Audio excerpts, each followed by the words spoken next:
Many Bothans died to bring us this information.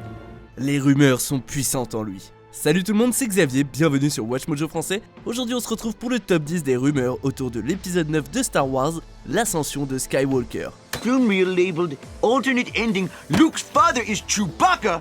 Oh!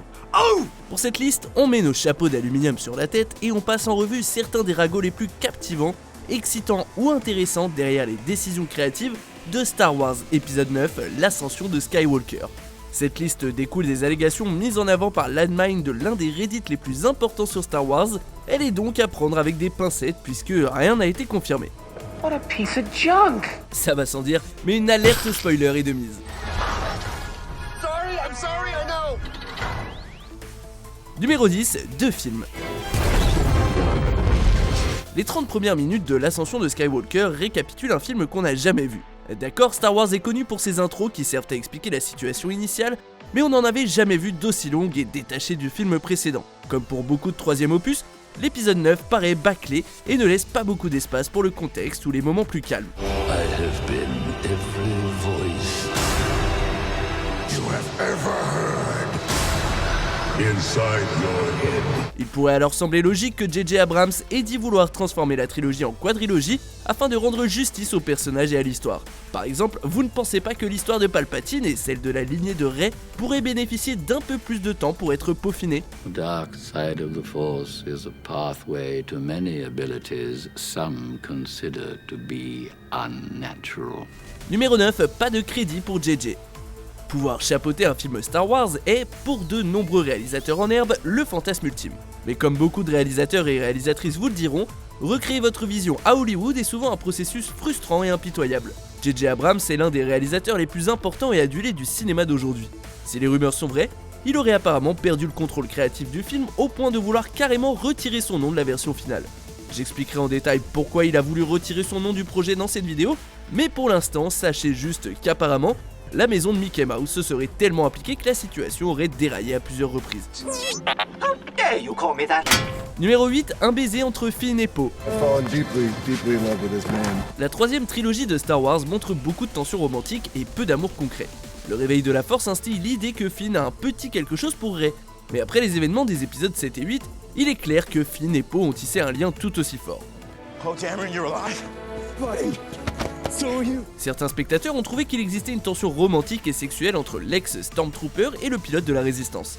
Eh bien, d'après une source Reddit, la tension était réelle et intentionnelle. Finn et Poe devaient être ensemble, une idée que kiffaient à la fois les acteurs et J.J. Abrams. These guys love each other, you know, and the truth is, as a performer, you know, I can only do so much because I don't get to write the scripts. But other than say, I would think that would be a great way for the story to go in a much more original one. Apparemment, cette histoire a été rejetée par les grands patrons et remplacée par un bisou vite fait à la fin qui a facilement été coupé au montage. Numéro 7, des Stormtroopers et des jouets. La franchise Star Wars a toujours été un géant des produits dérivés.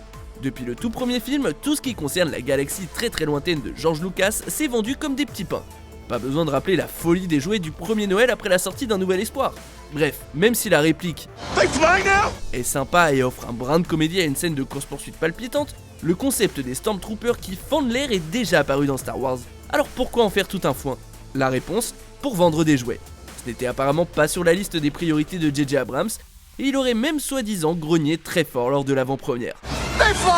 Numéro 6, plus de liberté pour J.J. Abrams. And he said, we have a script. That was it. Okay, Yeah. that was a scoop. That was a big deal. That was a big script. For us. Did you shoot that script?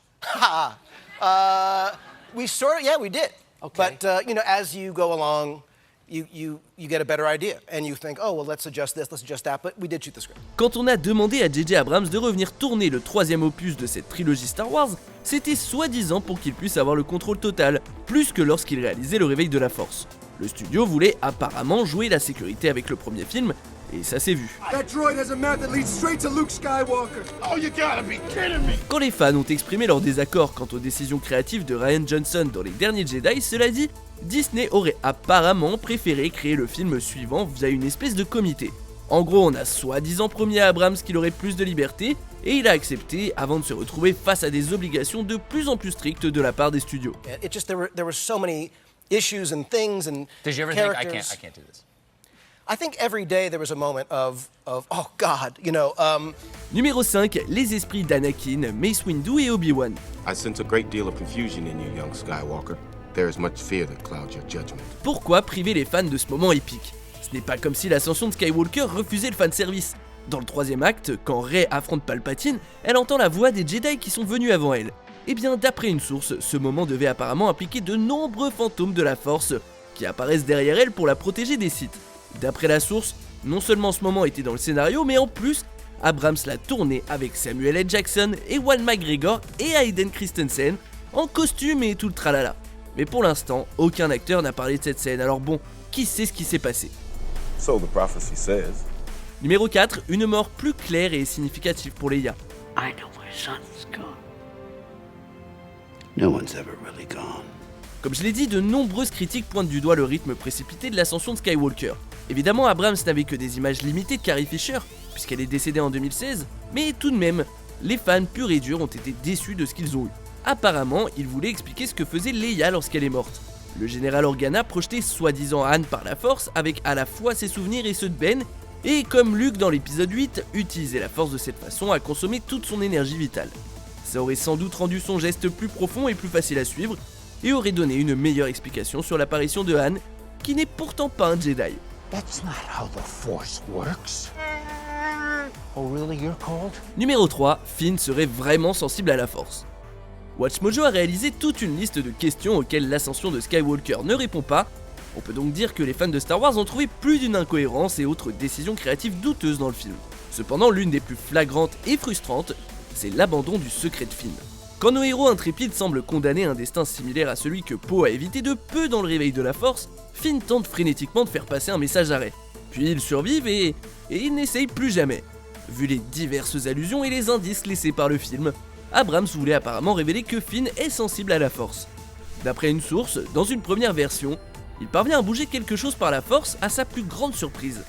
Mais ce moment a été remplacé par BB-8 qui répare... je sais pas trop quoi. Numéro 2, pas de baiser entre Rey et Kylo. Why did you hate your father?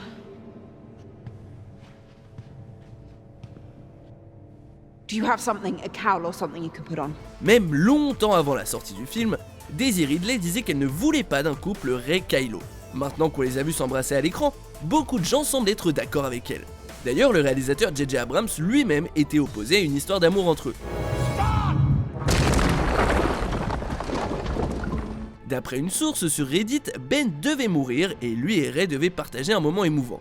Mais Abrams n'avait pas l'intention de les pousser à s'embrasser afin que leur connexion reste plus ambiguë. La scène devait également durer 4 minutes de plus et contenir plus de dialogue. On ne saura probablement jamais ce que ces utilisateurs de la Force platonique avaient à se dire, à moins évidemment qu'on ait vraiment droit à la version de J.J. Abrams.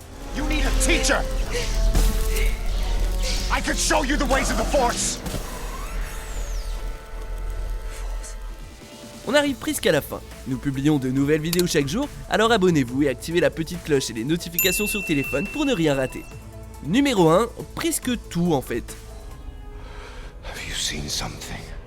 Voilà pourquoi le hashtag exigeant la version de JJ était à la mode sur Twitter. D'après une source, la version originale dure 3 heures et 2 minutes, et sur les ordres de Disney, Abrams l'a réduit à 2h37. Alors, pourquoi la version qu'on a vue au cinéma dure 2h22 ? Eh bien apparemment, le film a encore été coupé par Disney dans le dos d'Abrams. Les petits filous.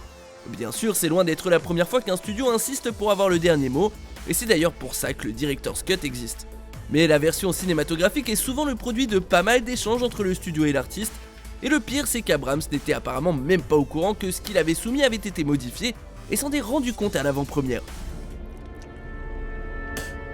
Salt. Vous êtes d'accord avec notre sélection ? Dites-le moi en commentaire et checkez cette autre super vidéo de WatchMojo français.